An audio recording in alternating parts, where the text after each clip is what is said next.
Ahora kontu interesgarri asko gaur ere, eta azteko dokumental baten berri, pelikula bat, eta egia esan gai interesgarri bat, zuzendariarekin, gidoigilearekin, Urakaske dokumentalaren egilearekin gaude, Bego, Arratsaldeon. Arratsaldeon, bai. Zelan zauz? Ondo, lagun artien, ez da? Urakaske dokumentala estreinatuta dagoeneko herriz herri ikusteko aukera be bai. Hori da, bai, Bilar bertan arrasaten egongo gara, datorren astean Iruñan, eta, bueno, hortik aurrea baduzkagu herri mordoska bat, gure webgunean danak ikusgai. Pixelekin bat ere Luiarreko lankidetzan egindako proiektua. Zer ikusiko, zelan hasiko gara, Urakaske zer dan azaltzen Bego, bestak beste, historio bat ikusiko dugulako, urtegi batzuk desera ikitzen ikusiko ditugu, bat Euskal Herrian, beste bat Euskal Herritik kanpo, baina hau guztia noski helburu batekin be bai. Bai, bueno, helburua da, nolabait erakustia, giza azpiegiturek badakatela bukaera bat, presak, kasu honetan presak egiten direla, eta halako baten funtzio gabe geratzen direla. Eta orduan funtziorik gabe geratzen direnean, zer egin erabaki behar da, eta guk erakusten dugu dokumentalian, zer egin daiteken. Zelan iristen zarete, Bego gaira, esan nahi dut. Neube hasieran irakurtzen hasi nahien zeri buruzko edan, esaten zulako, claro, zelan iristen zara gai honetara, gero ikusiko dugulako sakontzen, zematari mutur dituen honek, baina zelan iristen zarete gaira? Bueno, gu Elhuyarren zientziaren divulgazioen aritzen gara, eta, bueno, jakin ginen, Donostiatik gertu, baina Nafarroan, Artikutzako urtegia ustuko zala, eta, bueno, horre ikerketa proiektu handi bat planteatu da, ikusteko, urtegiak ze eragin zeukan hango ingurumenean beteta zegoenean, eta, bueno, ustutze prozesuaren ondorioz, naturan nola berreskuratu da. Eta horko ikerketa buru aritu dana, Elhuyarrek gurekin harremanetan jarri zen, besteak beste guk Teknopolis telebista saiotik eta haiekin harreman handia daukagu, eta jaso nahi zutelako ikusentzunezko baten, han egindan lana, ez da. Eta era berian, Donostiako udala pixel ikusentzunezko ekoizpenekin lanean ari zen, haiek ere bazekitelako Artikutzan aldaketa handi bat izango zala, eta hori, iruditan jaso nahi zutelako. Eta, hainbat eragile helburu berdinarekin bildu ginen, eta ados jarri ginen. Oinarria lanien hasteko, eta ikusiko duguna, Artikutza oso leku berezia da, Euskal Herrian. Bai, hala da.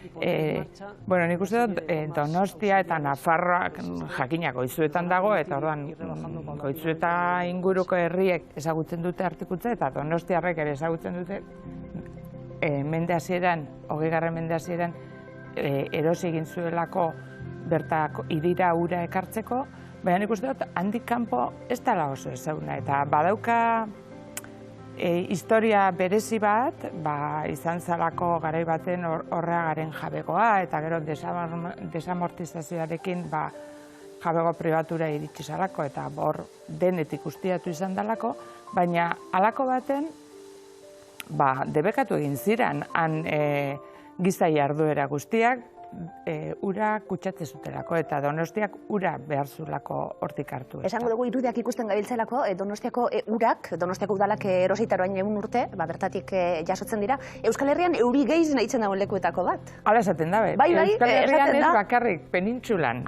Bai, Euskal Herrian entzun da neukalako, berez Goizuetan dau Artikutza, eta egia da, gu oin inguruen bizi garala ikusten dugu ze ezaguna dan inguruen, baina, klaro, Bermiotik nik Artikutza ezagutu barik, Balbemendi gogoratuko dute. Gure ikusten entzuliek telebistako serie bat egin zen, baina berez ezin dalako sartu horra. Bueno, ezin da sartu baimenik gabe autoz. Egunean, 25 auto daude baimendita, eta gainerakoan oinez edo nor jun daiteke.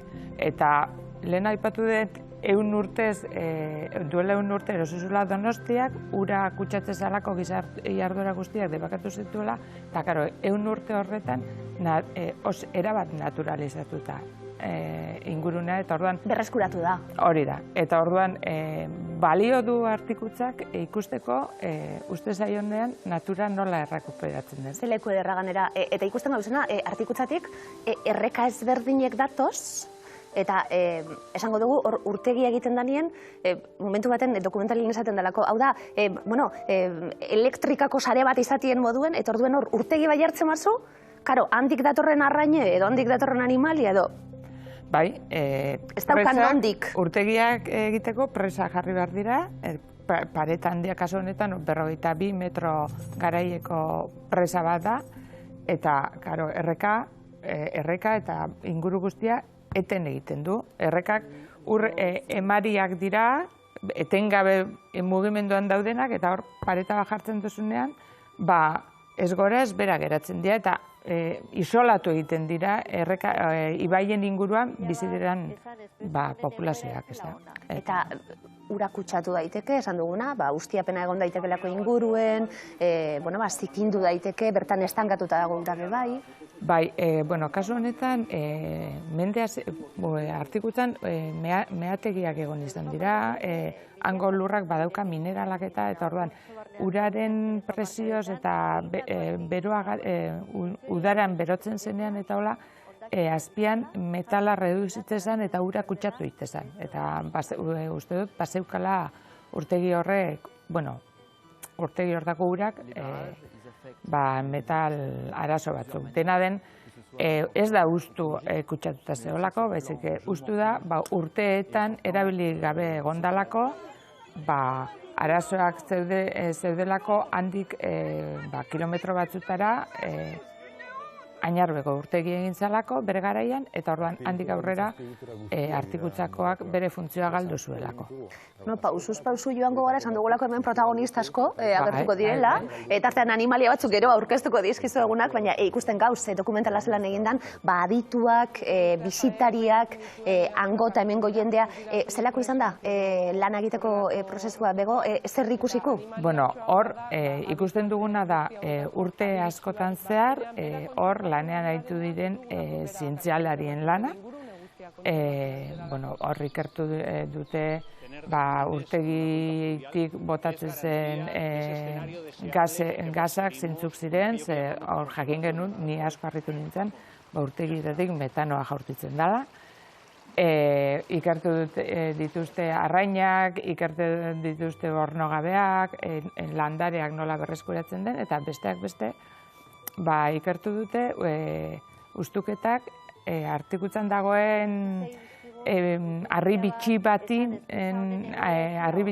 habitatati nola eragin dion, eta hau da Pirinioetako muturluzeari.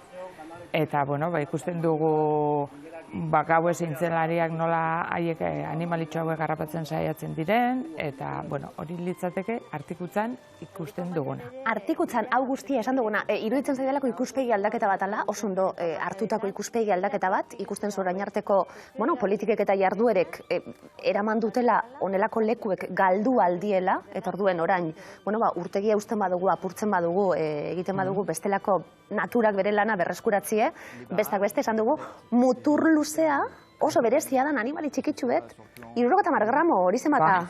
Hori zemata, telefonun beste? Kutsu hau behar bada. Animalia txikitsu bet, bertan dauena, eta bestak beste, sekulako termometrona izan aldana, inguru bat oso ondo dagoela, ekosistema bat oso ondo dagoela. Hori da. Artikutzan animalitxo hauek erreketan bizi dira, behar dituzte errekan korronte handiko errekak, eta orduan... Bitu hau da? Bai, hori da. Eta orduan, kontua da, behar dituzte, presak baldin badaude, korronte horiek galdu iten direla, eta populazio hauek galdu egin direla. Eta orduan, desagertzeko zori handian dago mundu guztian, eta Artikutzan badago populazio ondo konserbatutako, edo zatitxo bat bentsat badago, eta urtegiak kentzean, bere habitata handituta ikusi du, eta espero dute, hon egingo diola, ez da? Artikutzako mutur luzea, esan dugu, Euskal Herrian, eta kontuan izateko modukoa, hemen fauna, flora, denetarik izango dalako, izokinak be bai, Normandiako kasuan? Bueno, bai, iruditu zitzaigun artikutzako honetan, lanean hasi ginean iruditu zitzaigun testu inguruan jarri behartzala, hemen egiten ari ziren lana erakusteko ez dela bakarrik, hemen egingo zen proiektu bat, eta kasualidadez, momentu hartan, Normandian kentzen ari ziren artikutzakoa, baino askozaz zabalagoa zen presa bat, 260 metroko zabalera zuen, eta han izugarrizko urtegi handi bat sortze zuen, eta orduan, junginan ara, ikusi genuen lanak 10 urtez luzatu zirela, besteak beste hango bizilagunak urtegiak kentzearen kontra azaldu zirelako, eta orduan balio izan zigun lanarrek ikusteko azpiegiturek egiten direnean inpaktu handi bat dutela beren inguruan, baina, karo, 100 urtenen ondoren, inguru horretan inpaktu handi bat zuen presa horrek, jendea ja bizi zan, haren inguruan etxe asko zeuden eginda eta azpiegitura turistikoak eta abar, eta orduan hasiera baten jendeak kontra zeuen hasiera baten eta luze borrokatu ziren, ez? Orduan, balio izan zigun erakusteko, azpiegitura hauek kentzea erabakitzen denean, behar bada jendeak ondo ulertu behar duela, zergatik kendu behar diren, edo zergatik ez diren kendu behar, eta, batera edo bestea, jendeak behar bada ez duela ulertzen, oso ondo gauza hauek zergatik egiten diren, ez da? Bi esperientzia ezberdin, esango genuke, ezberdin jokatu diren lekuek, apurtzuek gogoeta egiteko bai, ez da? Leku bardinera iristeko, zamat?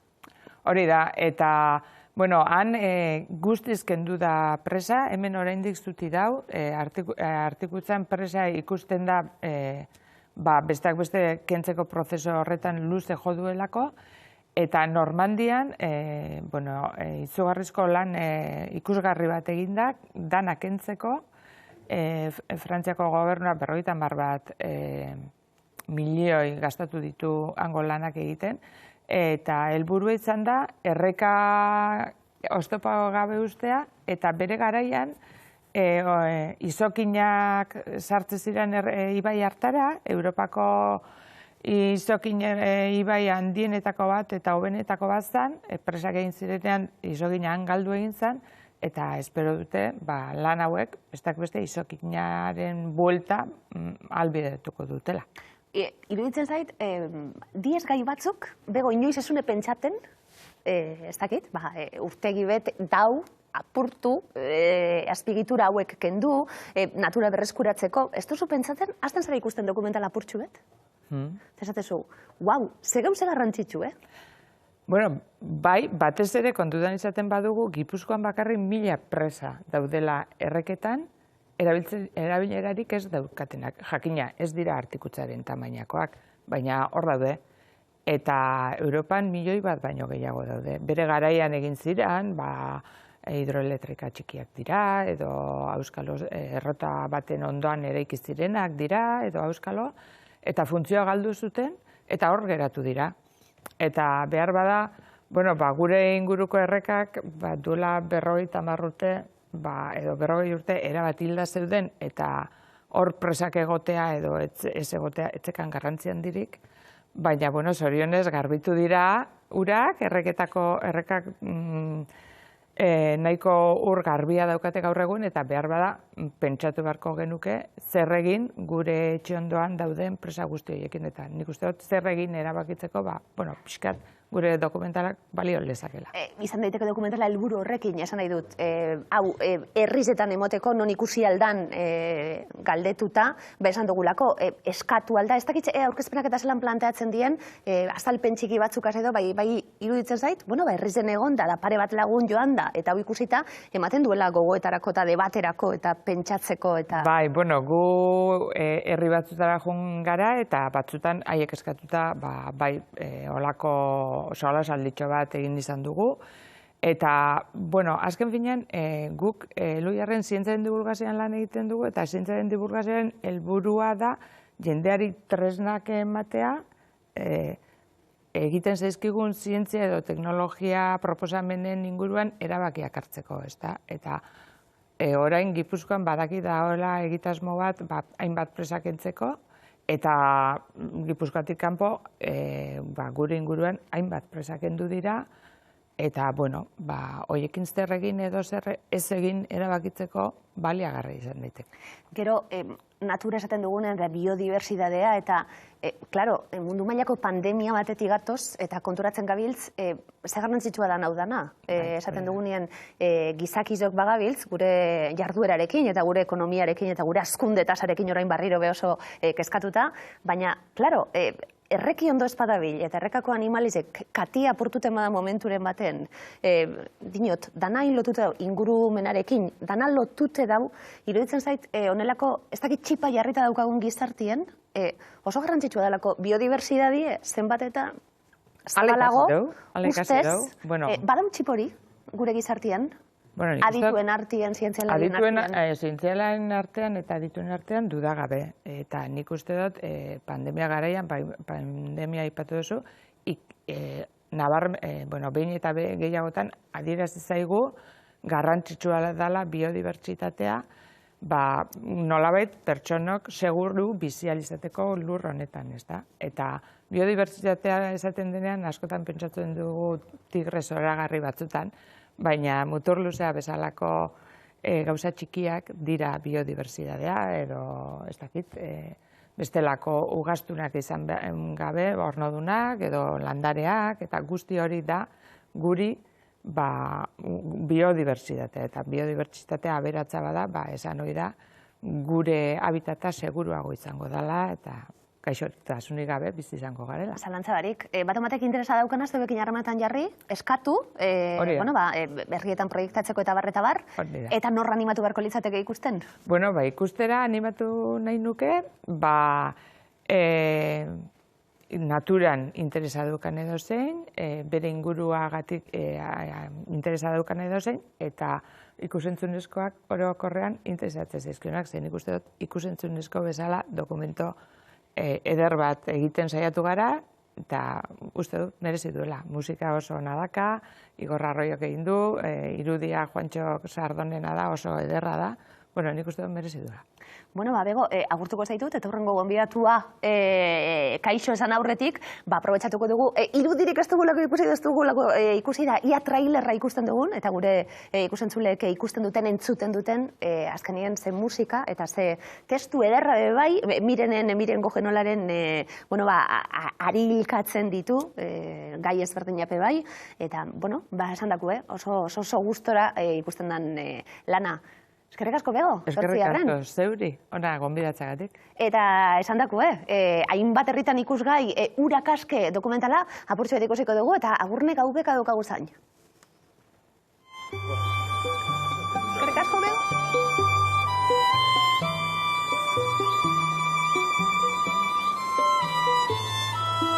Iritzitza iruzkigun gutun pila bat esan espresa honen egoera ezela ona. Mangera bat zeo, kanaletik etortu zana, eta mangerakin kuguak bere ala betezezio. Mangerarik ez da onda kuguakin bete behar dugu. Europa mailan ere milaka presa direkentzen ari direna. Orduan sobarneatua dute azkeneko hamarkadetan, egindako azpiegitura hauek funtziorik gabe gelditzen direnean, hondakin bat bizala, jaso egin berdela eta natura utzi berdela lehen zegoen bizala.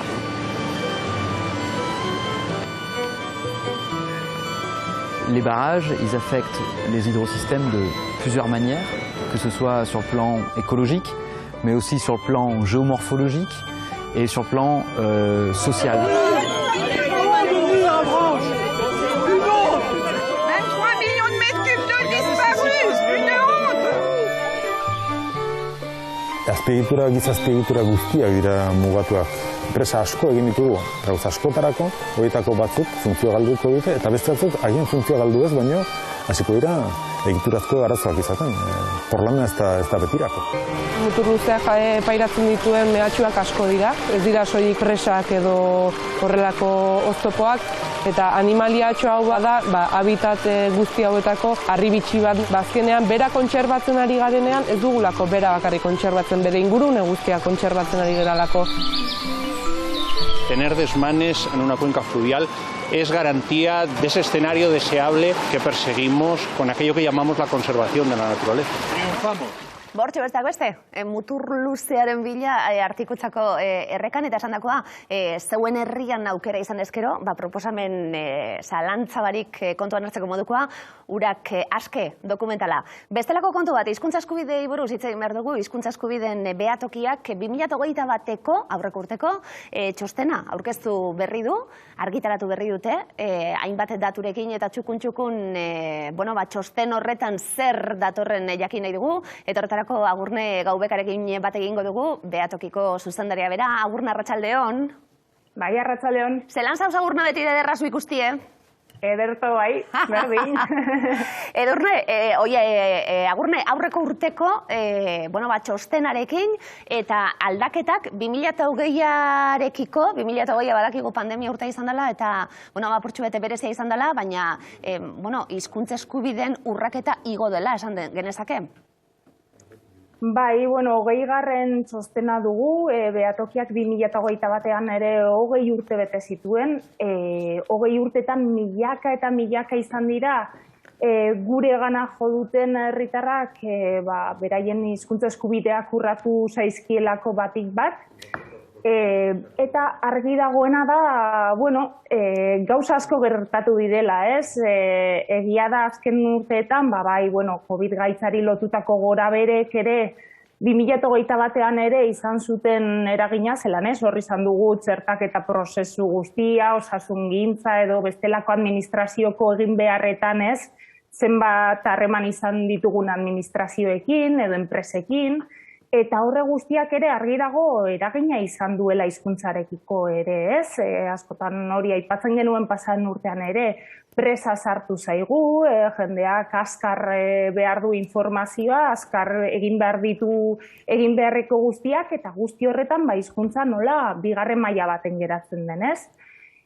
Aurten 1320 inzidentzia jaso genituen, aurreko urtean, 2021an, eta horietatik 1189 kexak izan ziren. Pentsa? Bai. Egia da, 73 zorion jaso genituela, zorionak ere, nolabait igo ziren, eta horrek ere esan nahi du ez, nolabait, borondatetasunetik erabakiak hartzen dituzten enpresa edo entitate pribatuekiko ere, nolabaiteko aitortza egiten dietela herritarrek ez, hau da, kontuan hartzen dutela euskarazko zerbitzu bat eskaintzeak, nolabait kalitatea eta beraiekiko begirunea ere adierazten duela. Agurne, esaten zabiltz, alor ezberdinak aipatu bizkiazu, bestak beste, alor ezberdineka egiten dan txostena dalako, eta ikusten da alor ezberdinetan, hizkuntza eskubideak zelan bermatzen dien, edo urratzen dien, esan didazuna, 1320 kasutatik, 1200 kexak dira, badaukagulako tegi esan, kexatzeko, eta ikusten da, zuek txostenien jarri dituzuelako, motibo horiek, zelan egiten duzue, 20 urte esastazu, harin pasada, Zeharin pasadan, behatokiaren sorrera badaukagulako danok buruen, 20 urte dagoeneko, apurtxu eta 20 urte eta izaten dalako balantzea egiteko momentu ebe bai, zertan aurrera egin dugun, zertan atzera, baina galdetu nahi nizuke zuen kasuen, estatu ezberdinetan ari zarete lanien, administrazio ezberdinak, claro, Euskal Herrian gaudelako, Euskararen egoera ezberdine da leku ezberdinetan, ze zaila hau dana, zuek lan hau egiten duzuelako, Agurne, gero zein izaten da zuen lana, biltzen dituzuen informazioiek guztiak, iruditzen zaidalako aholkularitza dalako zuena, administrazio publiko egite esan, hau gertatzen da, egin zeo zer, bai apurtxu bet, bitu zema gauz esan zutezen, 20 urteko ibilbideko balantze horretan, eta gero zuen lana zein dan datu hauekin, oso leku ezberdinetatik iristen dien datu haurekin. Bai, hori da zeuke ongi adierazi duzun bezala, hor kontuan hartu behar dugu, legedi ezberdinak ditugula, hor dugula Estatu Espainiarreko legedia ere, EAEkoa, Nafarrokoa, Frantziar estatukoa, Ipar Euskal Herrian ere egoera ezberdina dagoela hegoaldean izan genezakena, baina guri 20 urte hauetako txostenak ez, pixka bat atzera egitean ere, argi geratzen zaizkigu, hainbat gauza batetik, administrazio publikoek duten erantzunkizuna. Lege babesa bat izan daiteke edo beste bat, hau da, euskara erabiltzeko, ahalbidetuago egon daitezke administrazio batzuk beste batzuk baino orokorrean, oraindik orain, hainbat dira oztopoak ditugunak euskararen eremu osoan, hegoaldean zein iparraldean, eta gero pixka bat eremu sozioekonomikoan ere guk, zerbitzu pribatuekiko gorabehera jasotzen ditugu, baina baita eremu sozioekonomikoan gertatzen direnek ere, ez? Hor ditugu ostalaritza, merkataritza, zer gertatzen ari den, nolatan, badugun gainera, gaztelaniaren nagusitasunaz gain, orain ingelesa ere hor sartu zaigula, ez? Eta nolatan, euskarazko eskaintza adibidez eremu sozioekonomikoan asko zurriagoa izaten den gaztelaniazkoa edo beste kasu batzutan ingelesezkoa baino, eta horrekiko ere nik uste dut, irakurketa egiten duela txostenak, ez? Eta azkenean, esan dugun bezala, atzera begira, errepikatzen direla urraketak edo antzeko urraketak ematen direla, ez? Eta detektatu dugu ere, non dauden utzuneak badakigula, baina utzune horiei aurre egiteko edo irizpide berdinekin jarraitzen dela eta neurri berdinekin jarraitzen dela. Orduan horrela ezin genitzake urraketa gainditu, ez? Agurne, esaten zabiltzena, beste prentsan eta titularretakuek horrek izan dielako, arlo sozioekonomiko esan diedazuna, aisialdia, hezkuntza, eta apurtxu bete esan duguna, 20 urtetan aurrera pausu batzuk bai, baina kezkatzeko moduko atzera pausu batzuk bai, baizialdian edabideen kontsumoari dagokionez, gauzasko, ja, ohitu garana euskeraz ez egitera, eta orduen, etorkizunari begira, fokua jartzeko izan aldien kontuek. Pilar Kaltzada eta Iñaki Galdosekin nago mailan, eta apurtxu bete eurek utziko diete galdetzen apur bet, agurna, baina izan da foku hori non kezkatu batez de? Non kezkatu nik uste dut, badugula aurrera begira kezka nagusi bat, eta da euskarazko arreta hori, edo, euskarazko zerbitzuak, eta batez ere, herritarren oinarrizko eskubideak bermatzeko hartzen diren neurrien kontrako jarrera. Horrek asko kezkatzen gaitu, eta nik uste hurrengo urteetan ere kezkatuko gaituela. EAN ikusi dugu, Laudio irungo sententziak, baina azken urteetan adibidez Nafarroan, hainbat udaletan, Berriobeitin, Berriozarren, Atarrabian, eman diren sententziak ere ez. Hau da, pausu bat ematen dugunean gainera atzera garamatzate. Orduan, horrekiko ere nik uste dut urrengo urteak pixka bat klabeak izango direla, ez? Apurtxu berroetan gabiltzerako, agurne, gure hizkuntza eskubideak bermatzie. Hizkuntza bat daukagu, non erabili aldugu, ustez leku batzuetan bermatuta egon beharko litzateke erabilera hori, eta ez da gertatzen, esan didazu, egoera ezberdinak Nafarroa aipatuta, gertatzen ari dana, ez da landaialdi publiko hiekin eta, esate baterako, EAN, apurtxu bete esan duzu, hezkuntza, segurtasuna herrizaingoa badauz leku batzuk deseroso egon gaitezkeela, euskaraz egiten bebai, Ipar Euskal Herrian, zegoera egon aldan, eta, estatukoak dien, lekuetan, ja, guztiz, hasieratik igual gazteleraz hasten garan eta dana, uste dugulako ez dagoela bermatuta, euskaraz egiteko gaitasun hori, nahi dut esan, gauza ezberdinek, baina gerota gitxiago erabili aldugunaren sentsazio ere nabaritu duzue? Bai, hori da, herritarrek behin eta berriz, eta nik uste urtero helarazten digutena da, baldintzatuak sentitzen direla Euskara erabiltzerakoan, ez? Adibidez, hori, batik bat askotan albokalte ondorioak ere sortzen dizkiolako Euskara erabili ahal izateak, esan nahi dut. EAEn adibidez, bermatua izan genezake, norbaitek euskarazko harreta nahi badu, euskarazko harreta hori izatera, baina gero praktikan zer gertatzen da, agian euskaraz nahi duenari esaten zaiola, itxaron behar duela denbora gehiago, edo beranduago deitu behar duela, edo euskaraz aritzearen bakarrik hori adibidez segurtasun indarrekin pasatu zaigu ez, uste da norbaiten kontrako jarrera bat edo hartzen ari dela, ez?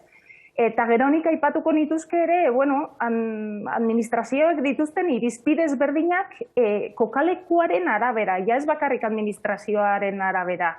Esan nahi dut, neurriak hartzerakoan, neurri ezberdinak hartzen dira, izan Donostia baten edo izan Gasteiz baten adibidez. Eta zergatik hori, administrazioek hartzen dituzten neurrietan, kontuan hartzen direlako hiztun kopurua, eta ez eskubidea bera. Eta gure galdera hori da ez, Gasteizen bizi den herritarrak, Donostien bizi denak baino eskubide gutxiago ditu, edo berdin Nafarroan ez, Elizondon bizi denak, Iruñan edo Tuteran bizi denak baino eskubide gutxiago ditu. Orduan ikuste horri begirako neurriak ere hartu behar direla.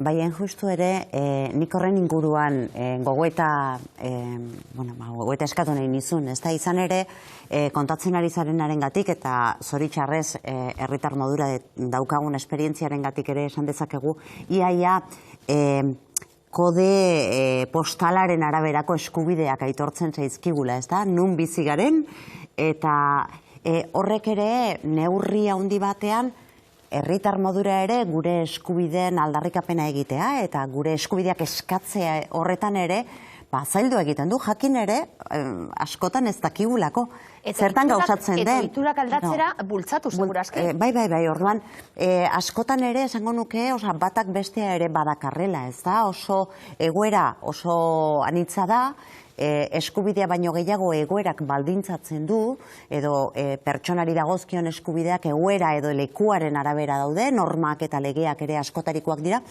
eta horrek asko zailtzen du, jakite hutsa, ez? Gainera gerta daiteke ni etxe aldatzen baldin banaiz leku batetik bestera derrepentean nire eskubideak aldatu egin direla. Ja ez da hangoak eta hemengoa, baizik eta pertsona berbera, ez da? Eta ez dakit horretan datuak biltzeaz gainera eta datu horiek mai gainean jartzeaz gainera zer beste egin daitekeen, ez dakit intzientzia den, ez dakit behatokiaren ikuspuntutik zer beste ekintza edo jardunbide aurre ikusten diren. Bueno, nik uste dut herritarren aktibazioa pixka bat hor egon behar dela, ez? Hau da, denbora guztian administrazioak ari dira eskatzen askotan beraien gana jotzen dugunean adibidez, edo enpresa batetara, ez? Jotzen dugu, zan ez haizu, eskubideak urratu dituzu, eta aipatzen digutena da, eske herritarrak ez dira kexatzen, ez? Eta ez da kontua, eta nik ulertzen dut, herritarrak herritarrei ere nekea sortzen die, ez? Baina nik uste dut, bestelako aldarrikapenekin aurrera eta gogor tinko egin dugun bezala, bagian euskararen aldarrikapena, ez da euskararen aparkatu hizkuntza eskubideena, bagian atzeko motxilan utzi dugula, ez? Eta horrekiko ere, bai nik hori herritarrei mobilizatzera, bai deituko nituzke, eta batez ere hori ez dela euskara defendatzea da, norbere hizkuntza, norbere eskubideak eta norbere izaera, naiz eta gutxiago izan edo gehiago izan, berdintasunaren alde egiten ari garela, ez? Eta hori ezigitzea bai enpresa pribatu zein publikoei. Kaixo, Agurne, kaixo. Arratsaldean, bi galderatxo dauzkat.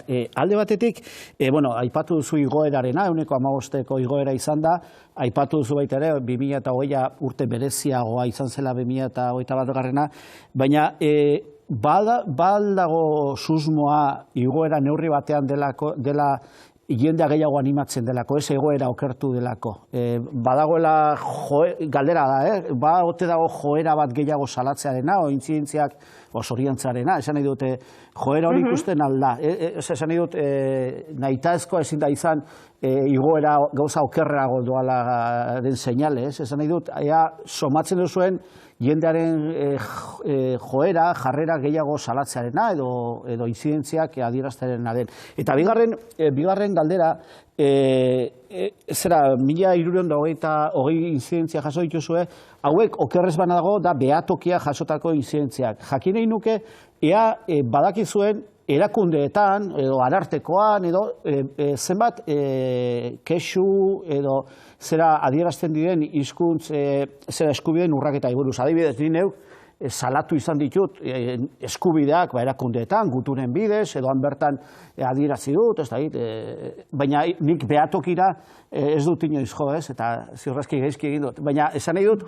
ea badaukazuen beste datu hori, erakundeetan eta arartekoan edo hori zema jendek zera adierazten dituen kexu hauek edo hizkuntz eskubideak urratu izanaren zera kexuak. Bai, bueno, lehen aipatu dudan bezala, egia da nolabait nabaritzen dela herritarre zenbat eta zerbitzu gehiago behar dituzten, egia da hor, noski, urraketa gehiago gertatzeko ere, aukerak ez biderkatzen dira, eta nik uste hori lehen aipatu duguna ez, pandemia horrek hori ere bultzatu duela ez, baino bestalde ere, beste zerbait ere nabaritzen da, eta da, adibidez, lehen aipatzen nuen epaitegien oldarraldi horren inguruan ere, jendeak horrek ere nolabait egin duela, txip hori nolabait piztea eta esatea, aizu nik ere, joan naiz nire herriko udalera, edo deitu dut ez dakize telefonora, eta ezin izan haute euskaraz hartatu, eta hori, benga, adieraziko diot behatokiari, nonbait jaso dezan, eta batez ere, hori, entitate horri jakinarazi diezaionez. Eta gero bestalde,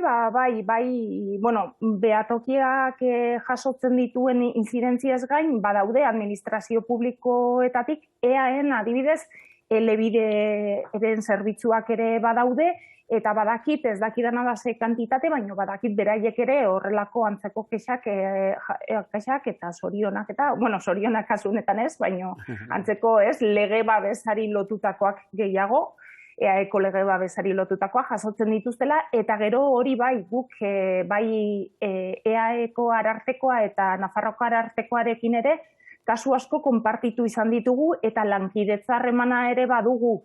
Hau da, gurera jotzen duten herritarren kasuak ere, beraiekin ere konpartitu izan ditugu, landu izan ditugu, eta lorpen txikiak ere izan ditugu, batzuetan lorpen txikiak lorpen handi ere badirela, Gauza interesgarri asko, agur netorri beharko zara, Administrazio eta zerbitzu publikoak keja gehienen iturri direlako. Karo, ez berdina da, segurazki administrazio eta zerbitzu publiko bat edo enpresa pribatu bat, baina eskatu ala izango dugu betikube, fokua, jarri galdetu nahi nizulako, eta beste baten erantzungu, hemen, kezka batzu badaudelako, baina segurazki indargune batzu eta badakigu hau eskubide kontu bat ala, eta eskubide universal bat dala. Gainera, gure herrian eta gure hizkuntzan berba egin izatea eta komunikatu izatea leku ezberdinetan, ze eskatu alda, azken mezu bat? Nik eskatuko nioke, behatokiko ordezkari bezala, administrazio publikoei lege babesa handiagoa, eta horretan uste dut hurrengo urteetan ere jardun beharko dugula, eta gero entitate eta enpresa pribatuei nik uste dut erantzunkizun sozialez jarduteko, ez? Beraien bezeroekiko zerbitzuaren kalitatea mateaz gaindi, nik uste dut badela ere bezero eta erabiltzaileekiko nolabaiteko aitortza eta berdintasuna bermatzeko era batez. Kuriosoa da, baina adibide bat jartzearren, enpresa batzuk euskaraz errotulatzen dute Bilboko egoitzan eta gero Iruñeko egoitzan adibidez ez dute euskaraz errotulatu nahi, horrek konfliktoa sortuko duelako, naiz? Beraz, herritarrari egiten zaion aitortza Bilbo batean edo Iruña baten, enpresa beraren aldetik ez da berdina. eta nik uste dut hortan ere, badutela erantzunkizu soziala bai. Bueno, bestak beste atarako dugu, garbian atarako dugu, eta purtsu bete Iñaki Galdosek esan zune, ezta? Kexatuta kakotxen artien, baina jarrita eta baten batek bilduta, ze arazo euki alduzen gure egunerokotasunien, normaltasunez, gure hizkuntza berdintasun hau bermatu izateko, gure eskubidea betetzeko trabari egon albada, geratu daitela, behatokia badabil horretan, lan hori egiten. Eskerrik asko, agurne, gauza asko zeuri galdetzeko gogoz geratu nahi, baina honekin be oso ondo geratu gara. Itze egingo dugu horrean. Agur hauek amusu handi bat, eskerrik asko. Bardin, agur. Eskerrak galdera luziek egite ditu da lanik, zuek etxarete atzien geratzen. Pilar Kaltzada, Arratsaldeon. Berdin. Kontxolaten nahi, Iñaki Galdos, Arratsaldeon. Kontxolaten nahi, zure galderi entzun da gero esan dut, niri ez da horren behar. Baina, bi izan ziren. Baina ez, egia da, oso gai interesgarria da. Nahi iruditzen zait, hiritar gisa ere, ikasi behar dugula praktikoak izaten, eta askotan kexatzen gara, eta gure aserreak adierazten ditugu lagun artean, edo Twitterren, otxiotan, eta gero ez gara praktikoak, eta hori, ni neu horrelakoa izan naiz, baina ikasi dut, ni pixka txintxotzen hasi naiz adinarekin, eta ni hasi naiz, gustora ez naiz ez bat niban autoki batean, administrazio publikoa batez ere, ekarri da zuen mesedez erreklamazio horria, eta ni nire kexua diazigot, egia da beti erantzuten dutela. Batzuetan hobeto, bestatzuetan okerrago, baina nik ez ditut gutxi egin, baina bai erkidegoko administrazioan, bai erkidegoan dagoen estatuko administrazioan, ertzantzarekin ere izan dut nire goraeraren batek 100 euroko kostu ere izan zuen niretzako, baina hori beste kontua da, baina esan nahi dut, nik uste dut praktikoak izaten ikasi behar dugula, eta behatokia bezalako tresnak nik uste dut oso egokia direla. Badagoela neurri batean horrekin lotuta, neurri handi batean ere, ez dakigula, edo eskarela konstiente, eskubide batzuk ditugula, eguneroko zerreginetan ere. Hau da, marko hori finkatuta dago, eta nolabait kontu pertsonala ondo sentitu nahi zen, edo gaizki sentitu nahi zen, hor kokatzen dugu, eta ez, eskubidea da. Eta eskubide urraketen aurrean, egiten da. Bai, ze interesanti, esan diozunien lekuen arabera be, claro, azkenean eskubidei buruz berrotan ari gara, ez Iruñean banau edo Bilbon, eta Bilbon banau eta errotulatuta ikusten baut, azken adibidi ez da, enpresa bat euskeraz, da inozu, igual eskatzen diot euskeraz, zehozer, espazu ikusten ezer, pistarik, azkenean eragina daukalako. Bai, baina, karo, eske, hizkuntza eskubideekin gertatzen dena ez da, gertatzen gainerako eskubideekin.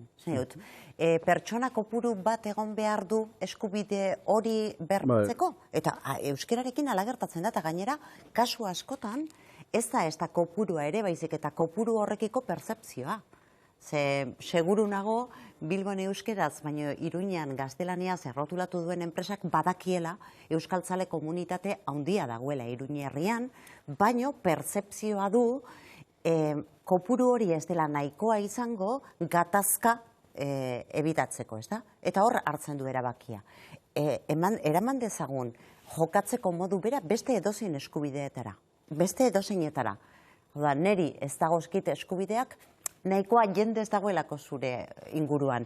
Zoratuko ginateke, ez da? Edo beste eskubide batzutera eraman da, zea zer realdi hartuko genuken, ez zuri ez zuteran zuten emakume zaralako. Edo zein zara sartu ona, Andri zaralako esate baterako desango genuken. Gero, agurnek esan du beste gai bat, nire ustez oso interesgarria da, eta da, eremu pribatuarena, ez? Nik uste dut horre jauzi bat eman beharra dagoela, ez? Adibidez, hotel batera zoaz, Euskal Herriko hotel batera, nahi gertatu izan zait, eta gero, balorazioa egiten duzu saretan, ni soilik egiten dut Euskalaren aipatzeko, onerako edo txarrerako, ez?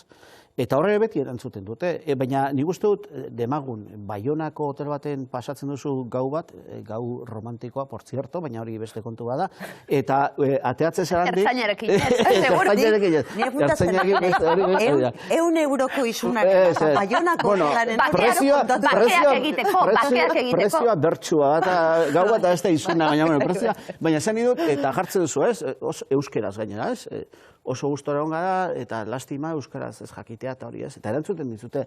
Eta nizu nago, hotel horretan, esango zutela izu, agian pentsatzen hasi beharko dugu, ez? Edo alderantziz, Baigorrin beste gau erromantikoa pasatzen duzu, eta kontrako esate duzu. Aizue, ze ondo, oso ondo, eta gaina euskeraz oso ondo etorri, eta jendeak esate dizu, beste bat, aizu, posten naiz da izar, da eurek, nik uste dut, eremu pribatuan jauzi hori eman behar dugula, ez horiek administrazio publikoa hori baita ere. Eta kasu askotan, eskubide horiek lotu egiten ditugu kontsumitzaile eskubideekin, ez da? Baina herritar eskubideekin areago ere lotu beharra dagoela esango nuke. Nei, edozein kasutan da azkenengo marratxoa gero, urrengo batean datorren erakoia agian gehiago sakontzeko, oso kezkagarria iruditu zait, bi hamarkada eta gero, utxuneak iraunkorrak direla esateak. Oso kezkagarria iruditzen zait.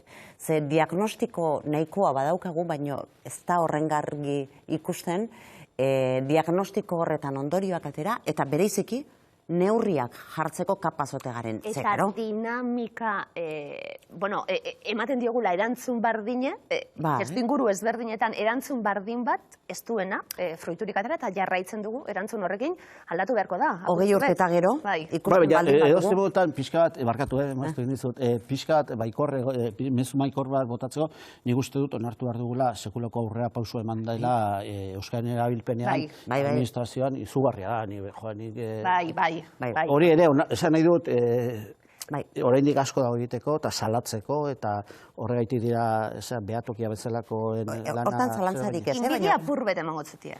Bai, bakarrik. Baiona edo Baigorri. Baiona edo Baigorri. Nik uste nik eman dizua... Edo Amurrio. Bizarreztagoa osa horik. Amurrion egongo gara, korrika biatzen dalako, atxaleko lauterdi edo. Gainera, ilusio berezia egiten digu, anegoten garalako Euskal Edabide ezberdinak lankidetzan egiten dugun kontu bat izaten da, eta ederra izaten da guretzat bebai. Edabide ezberdinetako jendaren temperatura daurartien neurtzie bebai, eta danok korrikaren alde, ez da? Esan bakarrik eta emozionatu egiten, aurrekoen nahielako. 22. edizio aurreko urtien ez egonda, 3 urtera izan zen azkena badaugo gue, Amurrion abiatu eta Donostian amaituko da. Eguraldi txarra, egingo diogu aurre, korrikaren garrantzi ikusgarritasun hori ez da, Pilar? Bai, nik uste dut, nik mintzat, niretzako ez dago olako besterik.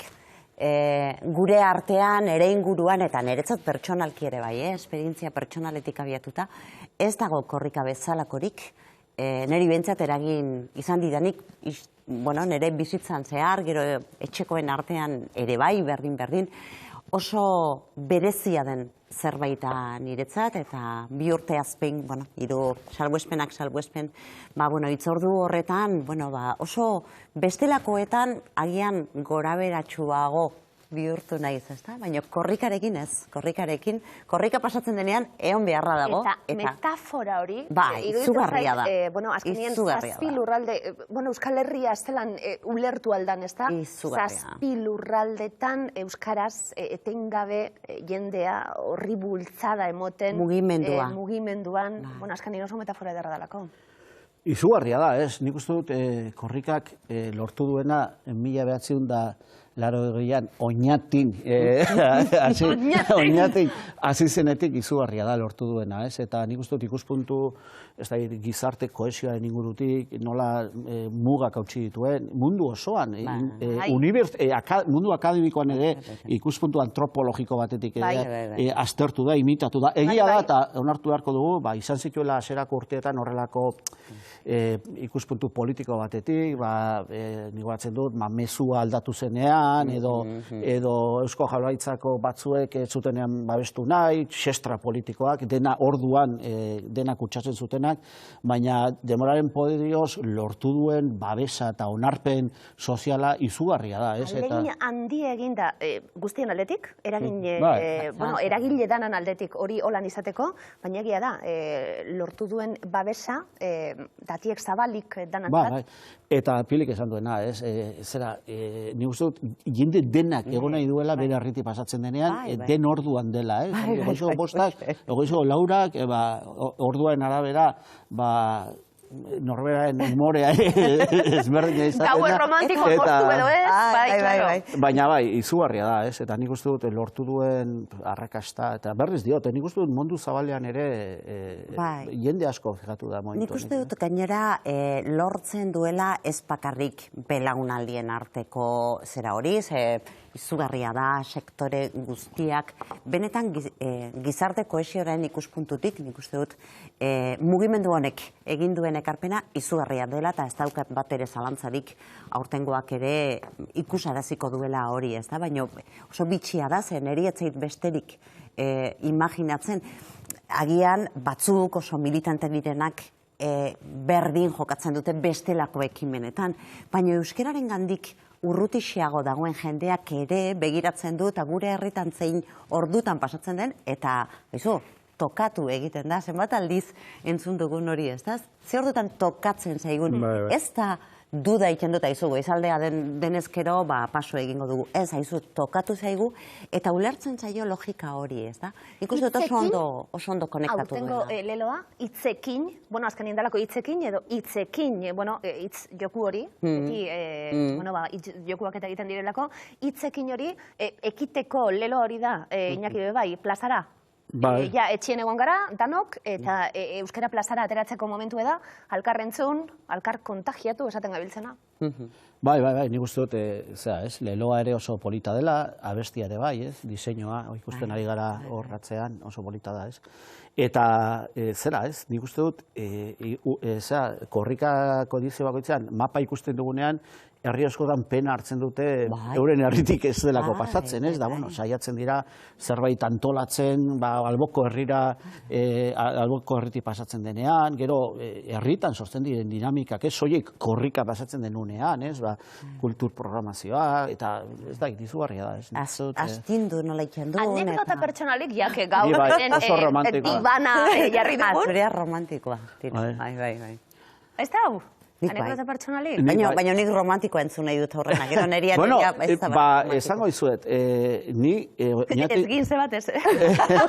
Ez, begiratu, oinatin ateatzekoa zen, atera zen, 1980. Eta ni orduan nintzen oinatiko bandan sartu berria, 14 urtekin. Zer joten? Saxofoia. Wow! Bai, saxofoia jo nuen urte batzuetan. Puntu bat gehiago, bai, eta gertatzen da, orduan, berduri jo, oinatiko berdura plazan, eta horrelako, korrika atera horretik, horrelako banda joan zen, txaranga bihurtuta, gero bazegoen herrian beste txaranga bat, pikupe, eta hortaz, joan beharra neukan, bandan jotzea, baina izugarri maite bindua nengoen 14 urtekin, eta orduan neskalaguna nuen, ez dut bere izena esango, zeia eskondua dago, eta bere semala dio, erabaki nuen, etzela garrantzitsua korrika hori ezagote da, eta berakin egon nintzen, elkarri xirri batzuk egiten beste plaza baten, eta gero etxean, segulako bronka jaso nuen, gurasoa joan ziren ikustea, eta nian ez dengoelako. Eta egia esan, beti damutu naiz, korrikako hasiera hartan ez egoteagatik. Ez egin nuen besteagatik, baina hori beste kontua da. Hau ez du hobetzen. Hau ez du hobetzen. Ezinezkoa, baina puntatuta dauzkatuana. Baiona, Baigorri, Muntarena, eta oinatiko, oira, 14 urteko ze hori. Gero hori bukaeran egingo dugu. Ez neriatzen romantikoa izan, baina garai hartako giroaren isla edo izan zen. Hernanira iristekoa zen korrika, eta orduan hango euskaltegian eta inguruan enbileni, eta, zain ginen, Zikoeneako plazan, ezagutzen duzu, oso aldatuta dago, baina hortik pasatzen zen zera nagusia, goizaldean sartzekoa zanta. Korrikarekin batera orduietan, paper fabriketara zijoazen kamioiak, eta pasatzen ziren herri erdigunetik. Eta korrikaren zain ginen, goialde hortan, aldapa horretan, antortxakin, bai? Eta imaginatu goizaldeko 5etan, kamioilaria Lugokoa sartzen dela herritik eta ikusten dula herri osoa, zeakin, antortxekin. Jeitxien zan, giltzak eman zizkigun eta esan zigun, hacer lo que queréis, pero no lo queméis. Eta azaldu genion zertzan, eta gurekin gelditu zen, goiz osoan, korrika intzun, zoragarria iruditu zitzaion, baina, gero, pentsatzen genuen, ez da, zelako impresioa. Hernanikok supermajueti, Amerika Bela Baina, karo, oso egia esan irudia zoragarria zan, ze, karo, antortxekin da goizaldean, baina, karo, oraindik oso ilun, eta gu horren zain ginen, baina, karo, pasazain kamioia gajoak etzekin, ez da, zer pentsatu ere noski, eta jetxe eta giltzak eman zizkikun, eta ne zuten egin. Nik kontatu inoizkotan, hau lan anekdotak eta oso hiltzatuta geratu zaialako titia handi batzuk nire 12-13 urte, da gure ama, sostenak noiz, bueno, ama, Mercedes, ez unai entzun bez da, bueno, Mercedes, ez hartu nire bizitzan. Korrika bermiotik pasa, da sostenak mai gainien. Amak, sostenak emini Mercedes, des Junior, primera fila, bat laroiko Andri. Bueno, horrek ere badauka, Deneko sostenak korrikarako. kutsu romantikoa badauka. Baina begire nola esaten ari ginen, ze biografikoa den, ez da? Korrika, eta nik uste dut, gehienok gogoratzen dugula, nik alabekin urtez, edo bi urtez, badaukagu momentu bat, badaukagu esperientzia bat, eta esango nuke, jende askorentzat ala dela, ez da? Badela altxor bat, kulturala, baina kontuz altxorrekin ere, Eta gero, badago, aldaera fetitxista bat ere, bai, gustatuko litzaidake jakitea, zenbat jendek dituen petoak urte askotako petoak gordeta etxean. Bai, eta gainera ondo jarrita, eta bai, zein nun eta tokatu den. Bueno, galdera bat egin gotzutien, bestak beste, gure lantaldeak egin duen landana, egun osuen, eta 5 minutu geratzen zaizkigu, eta hemen gai asko ditugu, esateko, bestak beste, bueno, energiarekin bagabiltzalako gora eta bera, Ukrainiako gerra dela eta hartu diren, bueno, erabaki ezberdinei buruz berbetan ari gara, gauzasko mai gainean, nik neuk Frantziari buruz galdetuko nizueke, azken 5 minutuetan, hasierako hauteskunde kanpaina, gustatzen zaidalako bai batara eta bestien ikuspegia gai honekiko, Macron favorito? Hauteskunde kanpaina honen inguruan orain dela 3 hilabete genuen irudia, eta momentu honetan daukaguna zelan aldatu den, ezta? Eta nik uste dut bai, nabarmen Macron eskutik ateatzen dala, oraingo honetan, etzen egoera horretan, egoera horretan, edo behar badak kasu honetan ere bazan impresio, intuizioa, edo, iritzi egoera bat ere zabalduz joan zena Frantzian, ez da? Inkestek zer esaten zuten alde batera utzita ere, orokorrean horri ikusten zen, edo aurre ikusten zen, lehia istuagoa izango dela. Nik uste dut Macronek oso ondo aprobetxatu dituela azken aste hauetako gertakariak, eta egia da krisi, hau bezalako krisi egoera baten botere egoeran dagoenak hor daukala, puntu gehiago irabazteko, ez da? Baina horrez gainera esango nuke kontzienteki egin duela kanpaina Ukrainiako gatazkaren gaiarekin, hau da. Bigarren itzuli horretara Marine Le Pen, joango litzateke berarekin Iñaki, ez dakigu, nahi dut beste hautagaia ikusita, dinozu gaitzen. Bai, egon da, momentu batzutan inkestetan 3. joan da, baina nik uste dut 2. tokia niko bermatuta daukala, azken egunetan ez nobedeik egoten, ez? Ni bat nator Pilarrek dioenarekin, ez? Uste dut Macronek aprobetxatu duela Ukrainako zera, baina iruditzen zait lehen ere, agian emozio gehiago egongo zen, baina uste dut nahiko ondo bideratua zeuzkala emaitzak, ez? Nik uste dut nahiko ez hainbesteko diferentziakin, lehen beti zegoen inkesta guztietan eguneko 22, 23, eta orain 29, 28, 30 eman du jauzia, ez? Eta iruditzen zait, ondo etorri zaiola hau, ez? Berak ere asmatu du, ez? Lidergoa erakusten. Eta ez dugu ahaztu behar, Ukrainakoa hasi zenean, jendea sekulako txantxak egin zituela, Putinek maia mespresatu egin zaitu, eta ematen zuen, hasiera batean, berarentzat ez zaio ondo etorri, hankasartzea izan du, baina ez, ondo etorri zaio. Pieza klabea da Frantzia, Europar Batasuna, askotan egin dugu gogo eta horri buruz bai, nahi dut esan, Macron bezalako figura bat momentu honetan, batasunaren apurtxu edo bere burua kokatu duena, baina hori da ikusten ari garana bai. Eta rol hori jokatu nahi duela nabarmen da, nik uste dute, beste gobernu batzuk ez bezala Europako jokalekuan bere bere atza jarri nahi duela, eta hori nabarmen dela bere programan ere bai, eta baita ere aurretik egindakotik. Niko iruzki nola oso zarrunoa ere egin nahiko nuke, ze, ia bukatutzat ematen dugu garai hori, baino nun daude Frantziako alderdi klasikoak? Nun daude?